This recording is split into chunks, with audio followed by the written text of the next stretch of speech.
اور مومنوں مشرک عورتوں سے جب تک وہ ایمان نہ لائیں نکاح نہ کرنا، کیونکہ مشرک عورت خواہ تم کو کیسی ہی بھلی لگے اس سے مومن لونڈی بہتر ہے،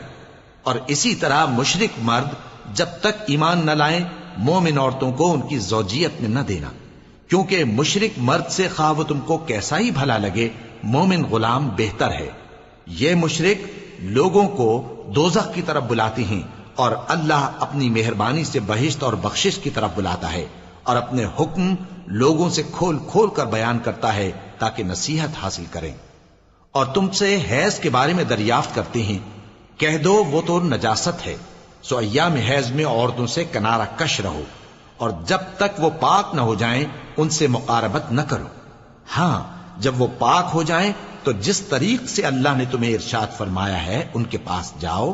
کچھ شک نہیں کہ اللہ توبہ کرنے والوں اور پاک صاف رہنے والوں کو دوست رکھتا ہے۔ تمہاری عورتیں تمہاری کھیتی ہیں، تو اپنی کھیتی میں جس طرح چاہو جاؤ، اور اپنے لیے نیک عمل آگے بھیجو، اور اللہ سے ڈرتے رہو، اور جان رکھو کہ ایک دن تمہیں اس کے روبرو حاضر ہونا ہے۔ اور اے پیغمبر ایمان والوں کو بشارت سنا دو، اور اللہ کے نام کو اس بات کا ہیلہ نہ بنانا کہ اس کی قسمیں کھا کھا کر سلوک کرنے اور پرہیزگاری کرنے اور لوگوں میں صلح و سازگاری کرانے سے رک جاؤ، اور اللہ سب کچھ سنتا ہے جانتا ہے۔ اللہ تمہاری لغو قسموں پر تم سے مواخذہ نہیں کرے گا، لیکن جو قسمیں تم قصد دلی سے کھاؤ گے ان پر مواخذہ کرے گا، اور اللہ بخشنے والا ہے بردبار ہے۔ جو لوگ اپنی عورتوں کے پاس جانے کی قسم کھا لیں ان کو 4 مہینے تک انتظار کرنا چاہیے۔ اگر اس عرصے میں قسم سے رجوع کر لیں تو اللہ بخشنے والا ہے، مہربان ہے، اور اگر طلاق کا ارادہ کر لیں تو بھی اللہ سنتا ہے جانتا ہے۔ اور طلاق والی عورتیں 3 حیض تک اپنے تئیں روکے رہیں،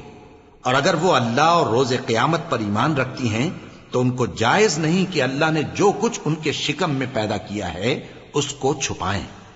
اور ان کے خاوند اگر پھر موافقت چاہیں تو اس مدت میں وہ ان کو اپنی زوجیت میں لے لینے کے زیادہ حقدار ہیں۔ اور عورتوں کا حق مردوں پر ویسا ہی ہے جیسے دستور کے مطابق مردوں کا حق عورتوں پر ہے، البتہ مردوں کو عورتوں پر 1 درجہ فضیلت ہے،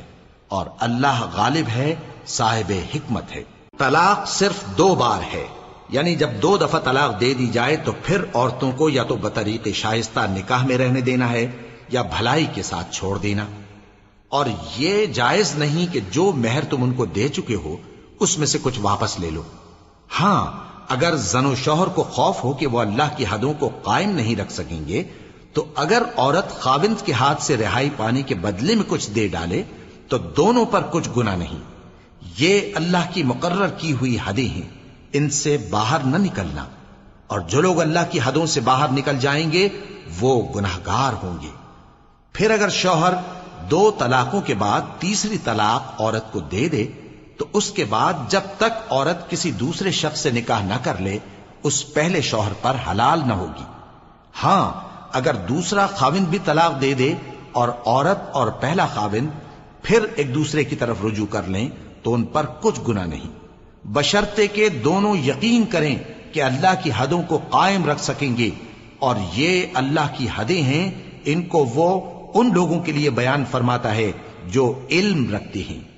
اور جب تم عورتوں کو 2 دفعہ طلاق دے چکو اور ان کی عدت پوری ہو جائے تو انہیں یا تو حسن سلوک سے نکاح میں رہنے دو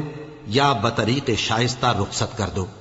اور اس نیت سے ان کو نکاح میں نہ رہنے دینا چاہیے کہ انہیں تکلیف دو اور ان پر زیادتی کرو، اور جو ایسا کرے گا وہ اپنا ہی نقصان کرے گا۔ اور اللہ کے احکام کو ہنسی اور کھیل نہ بناؤ، اور اللہ نے تم کو جو نعمتیں بخشی ہیں اور تم پر جو کتاب اور دانائی کی باتیں نازل کی ہیں جن سے وہ تمہیں نصیحت فرماتا ہے ان کو یاد کرو، اور اللہ سے ڈرتے رہو، اور جان رکھو کہ اللہ ہر چیز سے واقف ہے۔ اور جب تم عورتوں کو طلاق دے چکو اور ان کی عدت پوری ہو جائے تو ان کو اپنے شوہروں کے ساتھ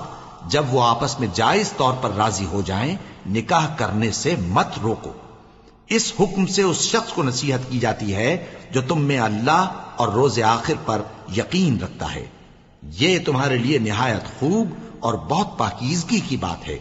اور اللہ جانتا ہے اور تم نہیں جانتے۔ اور مائیں اپنے بچوں کو پورے 2 سال دودھ پلائیں، یہ حکم اس شخص کے لیے ہے جو پوری مدت تک دودھ پلوانا چاہے، اور دودھ پلانے والی ماؤں کا کھانا اور کپڑا دستور کے مطابق باپ کے ذمے ہوگا۔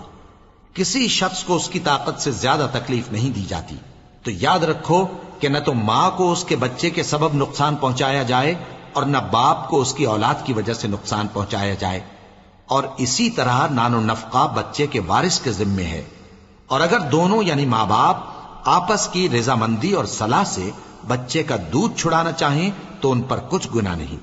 اور اگر تم اپنی اولاد کو دودھ پلوانا چاہو تو تم پر کچھ گناہ نہیں، بشرطے کہ تم دودھ پلانے والیوں کو دستور کے مطابق ان کا حق جو تم نے دینا کیا تھا دے دو، اور اللہ سے ڈرتے رہو اور جان رکھو کہ جو کچھ تم کرتے ہو اللہ اس کو دیکھ رہا ہے۔ اور جو لوگ تم میں سے مر جائیں اور عورتیں چھوڑ جائیں تو وہ عورتیں 4 مہینے اور 10 دن اپنے آپ کو روکے رہیں، اور جب یہ عدت پوری کر چکیں اور اپنے حق میں پسندیدہ کام یعنی نکاح کر لیں تو تم پر کچھ گناہ نہیں، اور اللہ تمہارے سب کاموں سے واقف ہے۔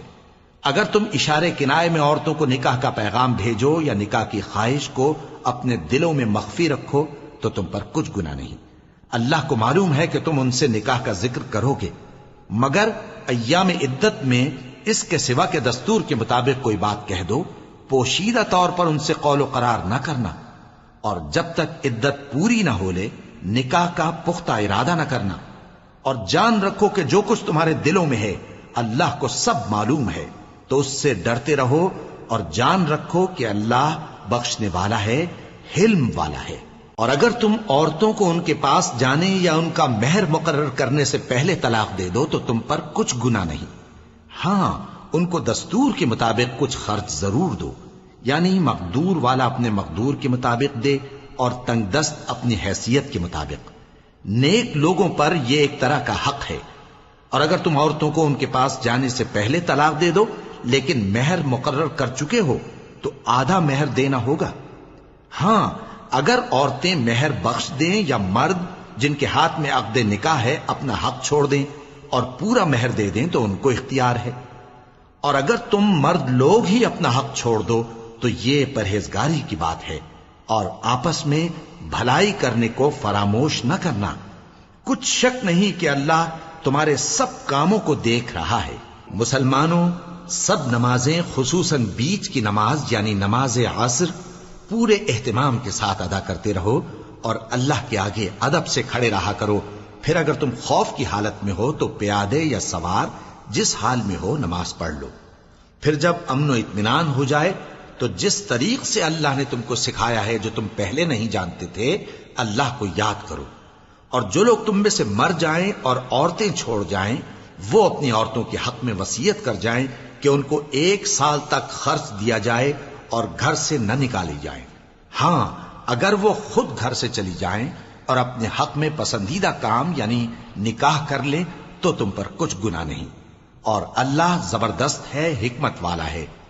اور مطلقہ عورتوں کو بھی دستور کے مطابق نان و نفقہ دینا چاہیے، پرہیزگاروں پر یہ بھی حق ہے۔ اسی طرح اللہ اپنے احکام تمہارے لیے بیان فرماتا ہے تاکہ تم سمجھو۔